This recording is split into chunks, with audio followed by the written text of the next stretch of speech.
How's it going, guys? And welcome to RC Cincy. Today I'm super excited to share this jet with you guys.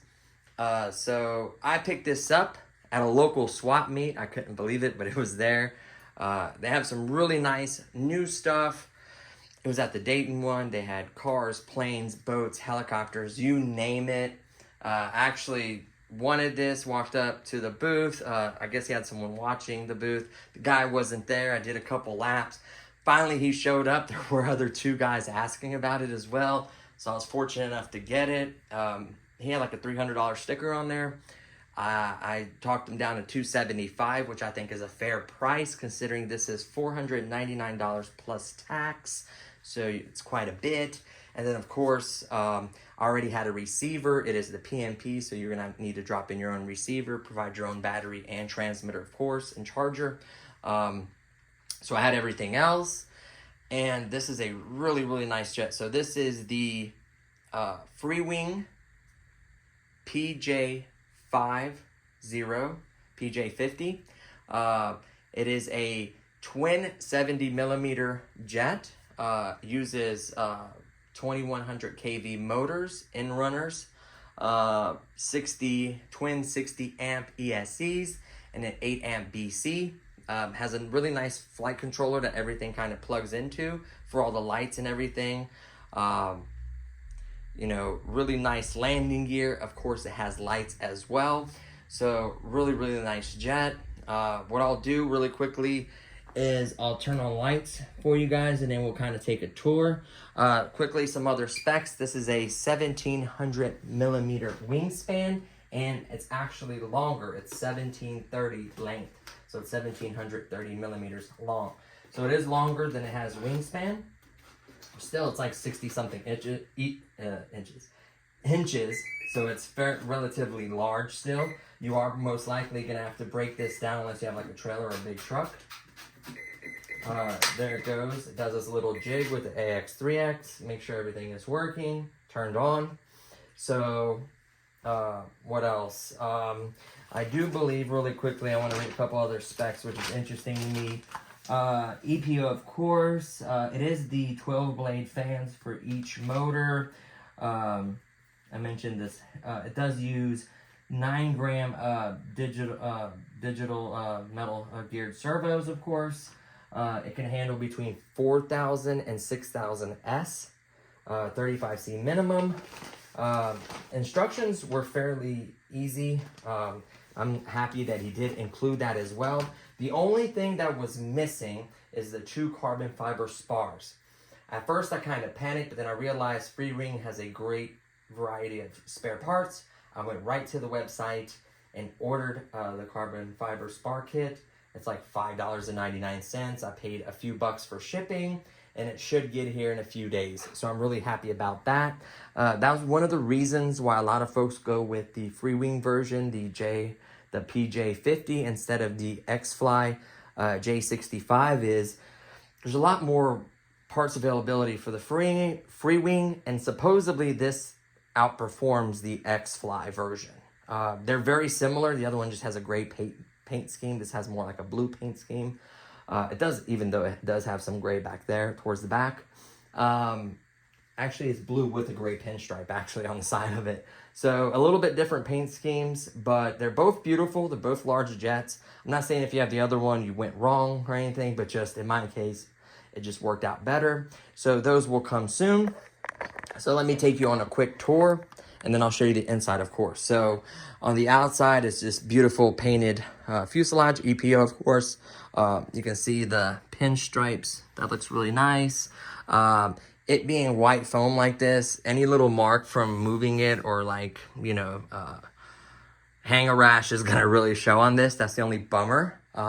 You can see a little bit of the hanger rash from him moving it, but otherwise structurally it's sound. It's never been wrecked. It's been only flown a handful of times. It does have these doors that are spring loaded. Of course it has landing lights. You can see them right there. I think they turn off when they close too. That's pretty cool. Aluminum, you know, struts with shock absorbers.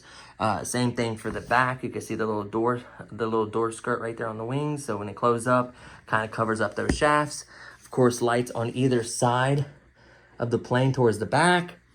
You can see all the little detail like the satellite, you know, radar or speed thing that tells you the speed.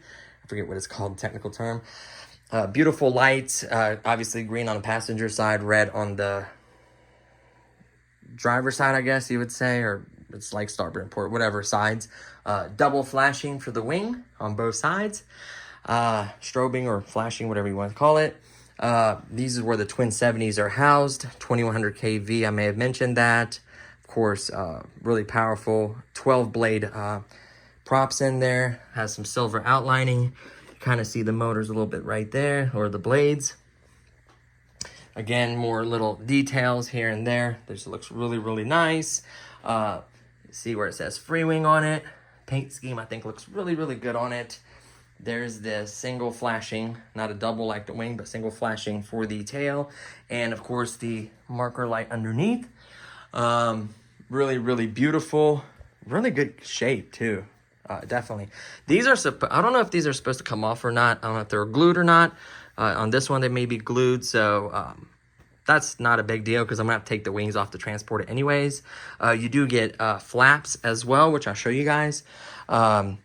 Everything seems to be solid. What I do like though, like on the wing, let me show you really quickly. Everything is covered. So you can't see the servos. They have little kind of covers over them. Really good looking. I'll show you guys the, what do you call it? The flaps here in a second.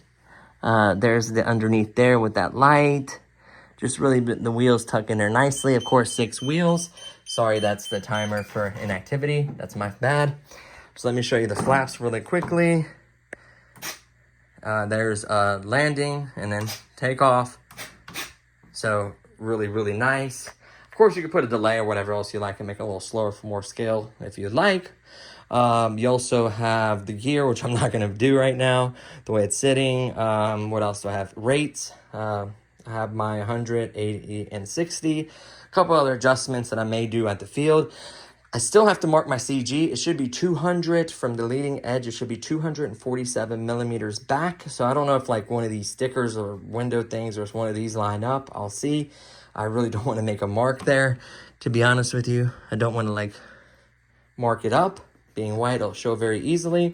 So let's remove the hatch. It does have a piece of plywood for the tongue, so it gets a nice bite. And then of course it's latched. It's not just magnetic. There's no magnets. It's not magnetic. So these are stay a lot better. He did mark where 5,000 battery would be CG'd at. This is a 4,000 and I have 2 other 4,500s. So I'm probably going to be market to looking to like a 5,200 or 5,000 probably for this. Just give me a little more flight time. I feel like these 2 battery, my 4,500s will probably only give me like, I don't know, 3 minutes, 3.5 max. So I really want a little bit more. I want to shoot for 4. I think even the 5,000s has like a 3.5 timer. So I don't want to be flying for 2.5 minutes. You know what I mean? To give myself time to land. I want to definitely give myself a little more time. So, Frankie, it's okay, baby. Sorry, whenever you see someone, he barks. So I did put a Spectrum receiver in there. It does have AX3X, 6 channel. All 6 channels are being used. And then the first one, your BC is going to have to plug into the bind plug. I would put the BC into one of these last channels. And then, of course, put the blind plug in. And then you can move it back over here once you get it all bound and set up. The control box is really, really nice. Huge. These wires just literally plug in. There's 2 big ones right there that plug in, front and back. He did have F and a B, meaning front and back, so I appreciate that. Plug these right in. And then, of course, you have to plug in 2 of these lights that come with the wing each side for the strobing, and then the other one should be already plugged in. You shouldn't have to unplug any of those.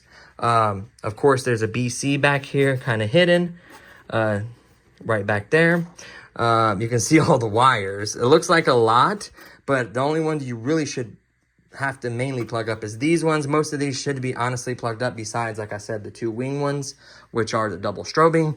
There is places for a triple strobe. There's single flashing. Like, there's still like a lot of openings left, which I like. It's gonna basically allow you to add more lights if you wanted to.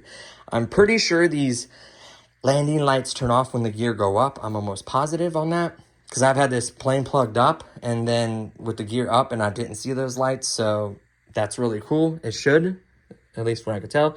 Looks like it has 2 different spots to put the battery straps. If 5,000 balance is here, I probably definitely have to go a little bit further with this one. I'm probably going to do some Velcro as well. And maybe, I don't know, the battery isn't all the way forward, is it? Yep, that's about forward as it goes. I may have to figure out if I need weights or whatever. Like I said, larger batteries probably tend to balance a little bit better. So we'll see about the balance. I'll check it. I like it to be just ever so slightly nose heavy. Balanced or ever so slightly nose heavy is what I prefer. What else? You know, pretty straightforward. Everything plugged right up. EC5 connector, of course, that feeds the power plant. I would definitely do like a 60, like a 50C and above. Personally, I would do that just to give it a little more punch. These are really, really fast jets. Just to give you an idea, the guy that flew this, he flew a 5200 milliamp pack. It was only like a 60 or a 75C or something like that. And he pulled on, you know, not a dive, by the way, just level full speed pass. I think he pulled 110. With the radar gun, I think the GPS was actually 115. And then in a dive, he pulled a little more. A lot of folks are saying between 120 and 130. I'd say 115 would be fair as kind of like a median. And then, of course, if you get better packs or whatever, that may have a greater impact on your speed. So, yeah, batteries have a huge, huge impact on the performance. I need to change that inactivity timer on that. Sorry about that. What else? I'm not going to cycle the gear because it's a pain in the butt to flip this upside down in this room because it's that large.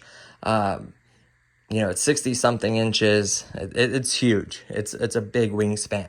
I think this ties for the biggest plane I had. I think I had my P40 plane that had the 120 Sato in it. I think that was 1700. And then my EC 1500 was a 1500 size. A couple other planes were 1500s, but I never had another, you know, jet that was 1700. My other jets were typically, you know, 1.2 or 1.5. So definitely one of the biggest jets. The biggest twin I had was twin 64, so this will be twin 70, so this will be my largest twin as well. So, you know, I'm really excited, a little nervous, but it's going to definitely give me a lot of excitement. It's going to be amazing. So still have to wait for the carbon fiber spars, still have to mark my CG and kind of figure that out. But that's really everything I got to do. Everything else is saved, like the memory of it, you know, the PJ50 1.7, like everything has been done. Honestly, I should probably get a little bit nicer. This is an older receiver I have. I probably should get like one of the nicer, you know, T-series, like the what is it, the 637T or whatever, the T-series with telemetry, and you can hook up satellite and all the other fancy stuff. Just a higher quality 6-channel. I should honestly probably do it for something like this. This will work, and you don't have to use safe. All you have to do is just leave the bind plug in if you want to, you know, keep safe. That's no issue. Or not use safe. You don't have to. I have it on a switch, so I don't have to use it if I don't need to. So yeah, definitely, I would definitely use AX3X though. That should make it a lot smoother. It should glide really, really well. And you don't have to come in under power as long as you have enough airspeed. So, of course, you don't want to stall it. it should be a really fun flyer. So honestly, something like this is going to make me a little nervous. I'm not going to probably film the maiden. I typically don't film my flights because I would need my wife to go with me to film them. I'm not going to definitely film a flight with a hat cam.